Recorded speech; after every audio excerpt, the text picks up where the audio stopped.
A Tale of Chennai's Metamorphosis by Srini Shankar, Kalara 2071.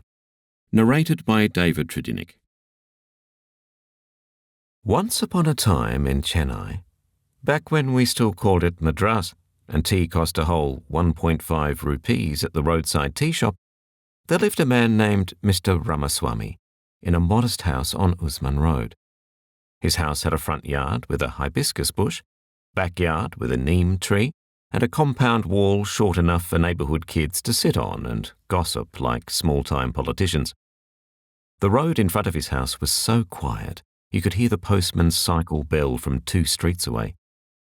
Children played cricket on it, dogs slept on it, and occasionally a wandering cow would look at you with an expression that said, "You're in my city, da."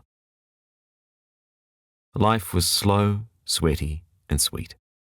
You knew everyone in the colony.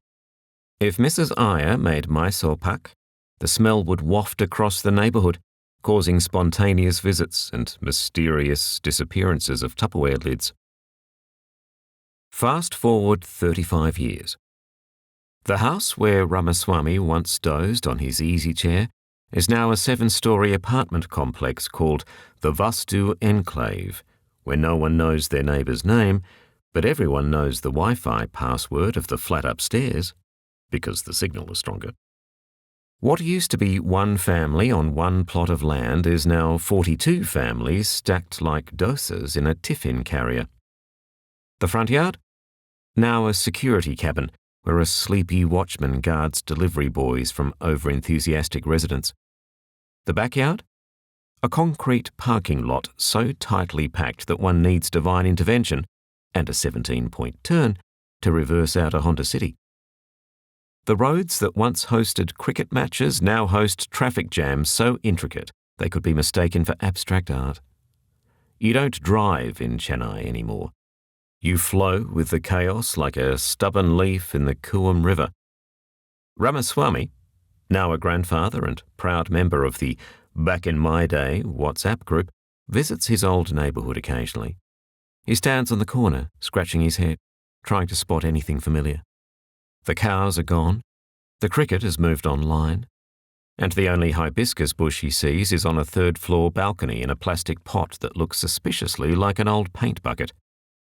He misses the noise of silence, the space between conversations, the slow rustle of trees, the occasional shout of "Ao tada" echoing down the street. He doesn't miss the mosquitoes, though. Some things, thankfully, haven't changed. What has changed, besides the skyline and the language of signboards, now in Tamil and English, is the population. It feels like all of Tamil Nadu decided to move to Chennai and bring their vehicles with them. The water that used to bubble happily from the taps now requires rituals, luck, and sometimes bribery to appear. Garbage bins overflow with the enthusiasm of a festival crowd. And pollution? Even the sun seems to squint down at the city, wondering if it should invest in sunglasses. One day, Ramaswamy brought his 10-year-old grandson Arjun to see where he grew up. Standing on the pavement, where there used to be none, he pointed at the apartment tower. "This was once my house," he said. Arjun, wide-eyed and holding a smartphone with more computing power than the Apollo mission, blinked. "You mean this whole building was your house?" No, said Ramaswamy, smiling. "Just one little part of it, with a mango tree in the back, and a swing made of tyres." Arjun looked confused. "Why would anyone swing on tyres? Don't you guys have VR?" They walked further down the road, now a battleground of honking autos, annoyed pedestrians, and food delivery bikes on tight schedules. Suddenly, Arjun pointed excitedly. "Look, Tata, that's our school." Ramaswamy frowned. "Your school? That used to be Lakshmi's bungalow. She made the best sambar in the colony." "It's a robotics institute now." "Of course it is," muttered Ramaswamy. Just then, a garbage truck reversed dangerously close to them. As they jumped out of the way and landed in a pothole that seemed to have its own postal code, Ramaswamy chuckled. Some things never change.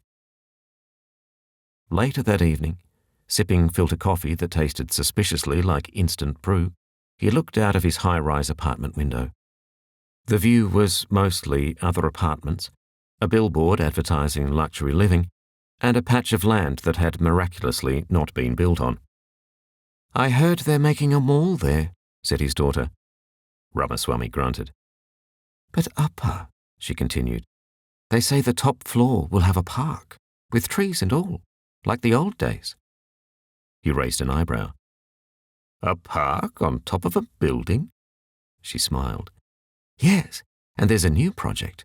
They're going to recycle water and compost garbage. He said, sipping his coffee. That night, as Arjun showed him a 3D rendering of a house he built in Minecraft, with a yard, a swing, and even a neem tree, Ramaswamy felt a small flicker of hope. Perhaps the past isn't gone after all. Perhaps it's just tucked away, like old photos in a biscuit tin, waiting to be found.